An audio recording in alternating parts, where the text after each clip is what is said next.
Quarter ফাইনালে আর্জেন্টিনার প্রতিপক্ষের নাম জানা গেল।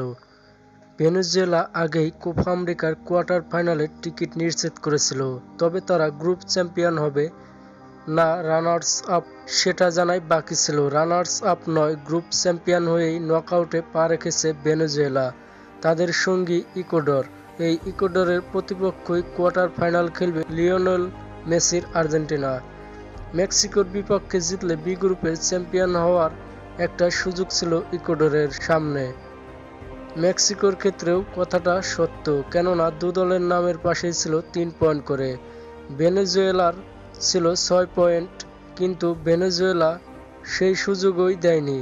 তারা জামাইকাকে ৩-০ গোলে হারিয়ে গ্রুপ চ্যাম্পিয়ন হয়েছে। এদিকে মেক্সিকো ইকুয়েডর ম্যাচটি ড্র হয়েছে গোলশূন্যভাবে।